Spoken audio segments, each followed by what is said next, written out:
두 개 중에 가장 큰 축 아니겠습니까? 하나는 얼마나 내는가와 얼마나 받는가가 이게 두 개의 중요한 축인데 내는가를 살펴보면 9%에서 13%로 인상하겠다고 하고 있습니다.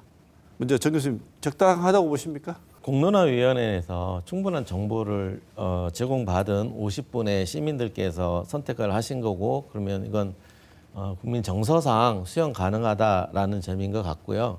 뭐 저는 적당하다고 생각을 하는데 어떤 숫자가 어떤 고정불변의 진리는 절대로 아니라고 생각을 합니다. 왜냐하면은 보험료율이라는 것이 재정 상황을 보면서 정하는 것인데 이게 뭐 고령화 속도라든가 경제 성장률이라든가 뭐 물가 상승률 등등등 출산율 모든 것이 변하면 또 변할 수 있는 거거든요. 그렇기 때문에 뭐 너무 50년, 70년 장기라기보다는 뭐 20년, 30년 정도 중기 계획을 가지고 진행하는 게 맞겠다라는 생각이 들고요. 또 하나는 아까 말씀드린 것처럼 그냥 13% 인상을 동의하셨을 때에는 소득 대체율 50% 인상도 함께 동의하신 거거든요.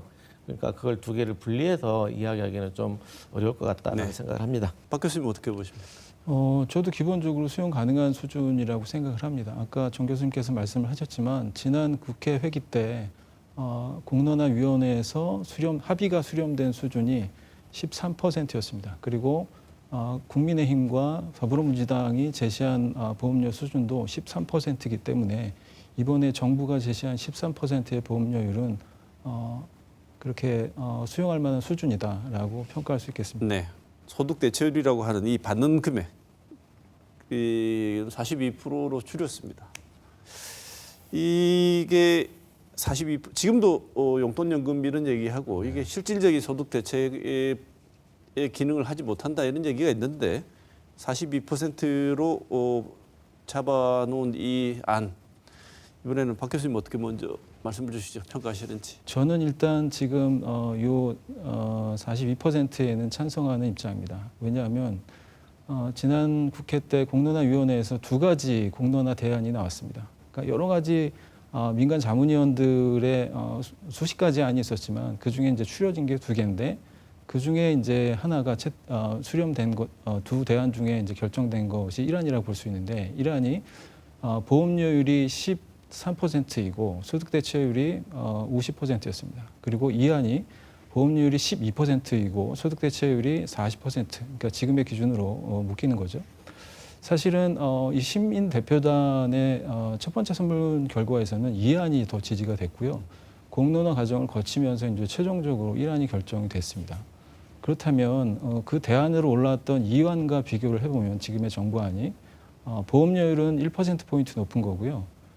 소득 대체율도 2%포인트 높은 겁니다. 그렇다 친다면 이 사회적으로 수용하지 못하지는 않지 않을까. 그러니까 수용 가능성이 없지 않다. 이렇게 평가할 수 있겠습니다. 그리고 좀 더 말씀을 드리면 지금 국민연금 재정 추계를 재정 계산을 하는데 그걸 이제 5년에 한 번씩 하고 있습니다. 그래서 그게 마지막 이루어진 해가 작년인데 작년 5차 재정 계산 때 보면 소득 대체율을 40% 유지하는 데 필요한 보험료율이 18%가 넘습니다. 근데 그거는 현실적으로 국민들이 수용하기가 어려운 수준이기 때문에 그 정도의 보험료율은 오르지 못한다면 소득 대체율은 한 42%가 가는 게 그렇게 무리가 아니다라는 생각이 듭니다. 소득 대체율 40%에 적정한 보험료율이 18%라는 계산에 대해서 좀 보충 설명이 필요한 것 같습니다. 그 얘기는 뭐냐면은 지금 말씀 그대로 다른 외부의 지원이 하나도 없이 지금 가입자들이 내는 보험료로만 보험제도 국민연금을 운영한다고 할 때 계산된 숫자이고요. 아까 제가 계속 강조하듯이 사회적 부담이라는 것을 고려하게 되면 그렇지 않습니다. 가령 OECD 국가는 현재도 이미 전체 보험 지급액의 25% 이상을 국가가 기여하고 있습니다. 뭐 우리도 그런 제도적 차원을 고려할 필요가 있다고 생각을 하고요. 그다음에 42%가 적정한가에 대해서 말씀을 드리면 이제 어떤 게 적정한가는 이것 또한 이제 사회적 합의가 필요한 거죠. 우리가 노후 생활에 적정한 수준이라는 게 다 다를 수도 있지 않겠습니까? 그런데 현실은 팩트는 체크해 볼 수 있겠죠. 그래서 예를 들면 국제적으로 비교해서 OECD 국가들은 소득 대체율이 대략 한 51% 정도 됩니다. 반면 우리는 31% 조금 넘는 수준이고요.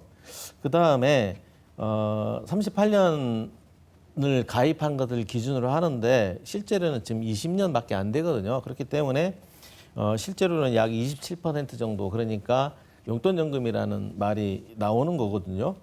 그런데 이 수준이 어느 정도 수준이냐면은 지금 조사에 따르면 최저생활비는 대략 1인 생활이에요. 노후생활 최저생활비는 124만 3천 원 정도 됩니다.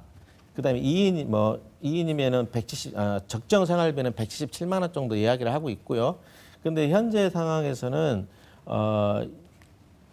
그 66만 원 정도밖에 안 되기 때문에 이 최저 생활비에도 미치지 못하고 있다. 그러니까 노인 빈곤율이 세계 최고인 거죠. 근데 반면에 예를 들면은 50%까지 인상을 하고 뭐 그 보험료를 높이더라도 그렇게 되면은 그다음에 또 가입 기간을 30년 넘게 이렇게 늘릴 수 있도록 그런 제도를 도입을 하게 되면은 소득 대체율이 뭐 최대 뭐 40% 가까이 그래서 125만 원 정도 평균 소득자 기준입니다. 그렇게 해서 최저 생활비를 마련해 줘야 되는 게 아니냐, 뭐 그런 생각을 하고 있습니다. 세대가 세대별로 인상 속도 다르게 올리는 거, 박 교수님 어떻게 평가하십니까? 지금 정부안이 시행이 된다고 한다면 50대가 국민연금을 수령하는 시점에 소득 대체율이 50%가 넘습니다.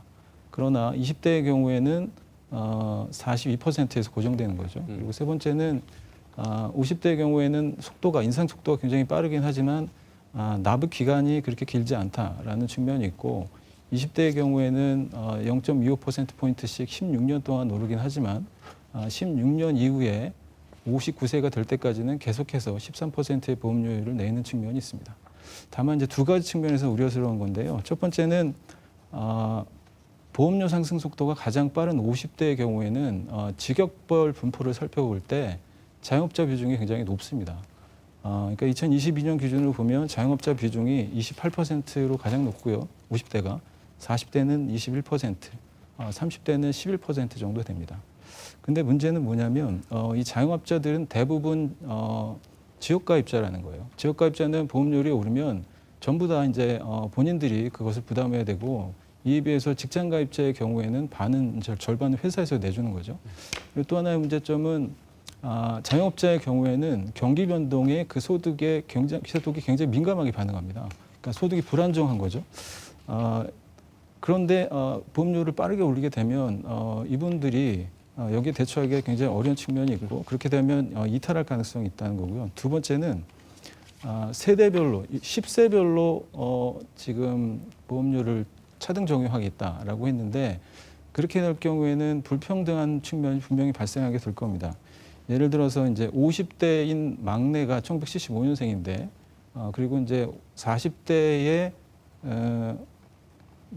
마지라고 할 수 있죠. 마지가 이제 1976년생입니다. 한 살 차이죠. 근데 이분들의 소득이 예를 들어 300만 원이라고 한다면 59세까지 이들이 더 내야 되는 보험료가 1975년생 경우에는 1,224만 원이고 76년생 같은 경우에는 1,080만 원, 그러니까 144만 원 정도의 부담이 더 생긴다고 할 수 있습니다. 한 달 차이인데. 그래서 이 문제를 만약에 간다고 한다면 분명히 어떤 측면에서 해결을 해야 된다. 그래서 이 경계선에 있는 경계선 효과라고 하는데 경계선에 있는 사람들한테 적어도 한 2, 3년 전에 점진적으로 올리는 어떤 그런 설계가 필요하다. 또는 5세 단위로 더 짧게 나눠서 그 부담을 불공평하게 되는 부담을 줄일 필요가 있겠다는 생각이 듭니다. 네. 그 50대가 20대에 비해서 유리하다. 그 말씀은 100번 동의하고 있고요. 실제로 데이터가 나와 있는데 그런데 이것을 보험료 인상으로 한다고 해서 예를 들면 차등 인상한다고 해서 이게 그 간격이 좁혀지지 않습니다. 실제로 시뮬레이션을 해보면은 현행 제도에서 아까 말씀하신 1970년생과 2000년생을 비교를 해보면은 현 제도에서는 2000년생의 약 26% 정도를 조금 덜 받는 거예요. 총액 기준으로. 그렇지만 50%로 인상을 하게 되면은 이게 91%까지 상승을 하게 됩니다. 그래서 결국은 만약에 그 뭐 세대별 차이가 만약에 문제라면 그것은 이렇게 소득 대체율이 훨씬 더 효과적이고 효율적이다라는 말씀을 드리고.